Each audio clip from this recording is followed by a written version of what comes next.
Sa San Isidro, Montalban, dalawang dalaga ang nayayang mag-inuman ng isang binatang na-meet nila online. Nang sunduin sila ng binata, kasama pa raw nito ang kanyang pinsan at tiyugin. Habang nagiinuman, bigla na lang daw silang nawala ng malay at nang magising, nakahiga na sila sa kama at di umano'y pinagsasamantala ka na.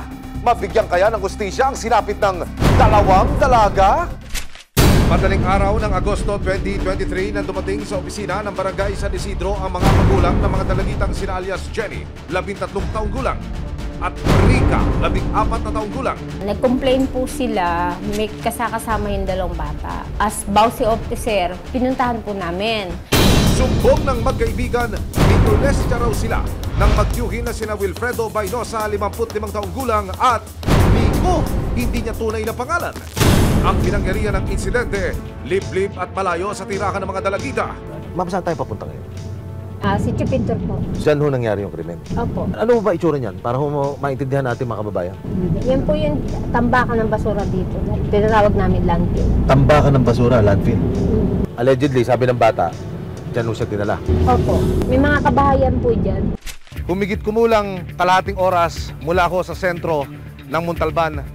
Narating ho namin itong lugar ng pintor. Itinuro po sa kanya at ikinuwento kung saan po nangyari yung mismong krimen. At tambakan ho ng basura ito, yung bandang tuktok. Pero itong lugar na ito, umaalingaso na yung amoy basura. Dito ho, sinasabi ng bata na dinala siya ng suspect. Napakasukal ho pa. Mami, halika. No? Ang binabanggit ho ng bata, iniyak-iyak siya. Pero nagiba na ho yung hagdan, paakyat. Ito'y parang pigiri ang itsura na inabandona na. Napakasukal ho. Sa gabay ng Violence Against Women and Children Officer ng barangay, inilahad sa amin ni Jenny ang buong pangyayari. Mga bandang 7:40 po, nagsabi po siya sa akin na may nag-aaya daw po sa kanya ng inom. Hindi nakatanggi si Jenny sa pagpilit ng kaibigang si Rica na samahan siya.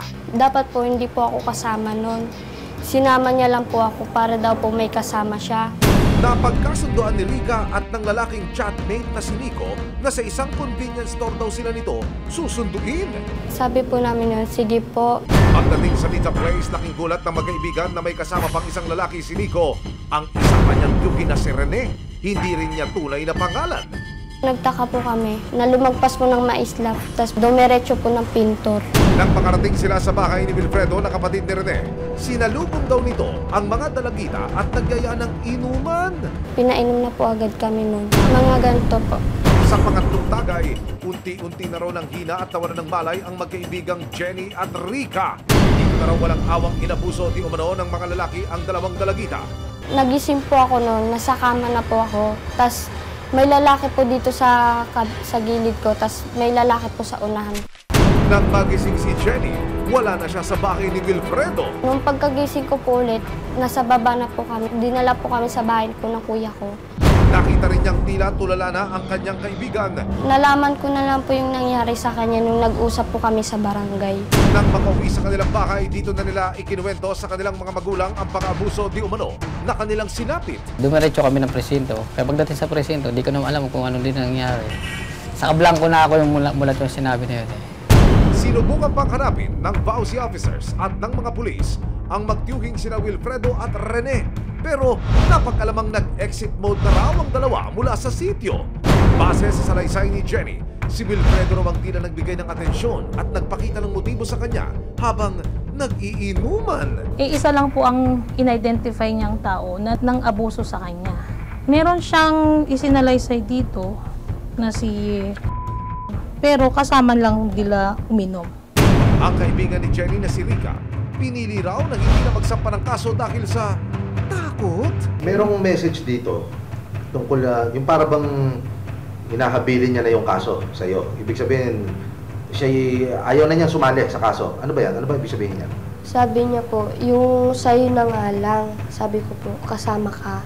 Okay naman na yung akin, sabi niya daw po. Pero dahil sa nararamdamang suporta mula sa mga magulang, si Jenny, buo ang loob na ituloy ang pagsasampa ng reklamo laban kay Wilfredo. Para po, hindi na po mangyari ulit yun. Yung ginawa niya po sa amin.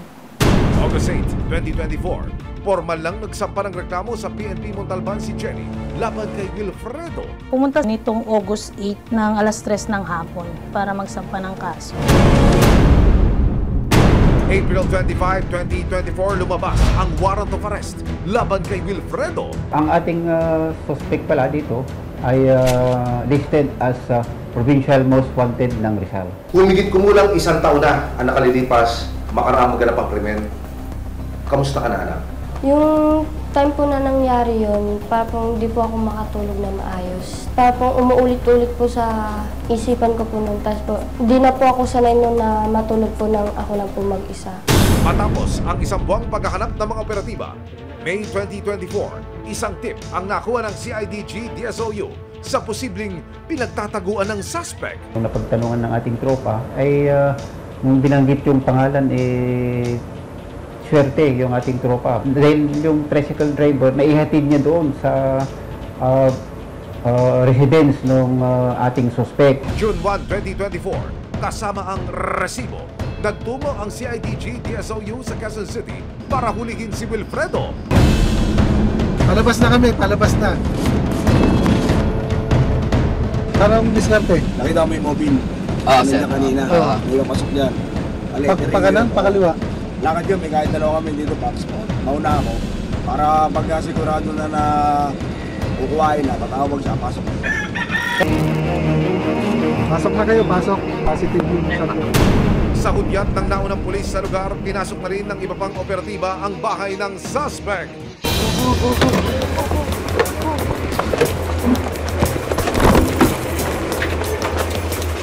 Ano yung kaso mo? Ha? Ano yung kaso mo? Ha? Sa Rizal? Ha? Ano po yun, sir? Ayun, Mga taga CIDG Camp Crame, DSOU kami, narito kami upang arestuhin ka sa bisa ng warrant of arrest. Gawin mo karapatang manahimik kung magsawa ng kibo. Nakapanayam ng resibo ang 55 anyos na suspect, pero ayon sa kanya, nadamay lang daw siya sa insidente. tulungan ko daw sila yan, tinulungan ko. Hinatid ko sila sa bahay nila. Kumaalam na nagkaganyan yan. Sa huli, kinatigan ng Rodriguez Municipal Police ang salaysay ng menor de edad na biktima.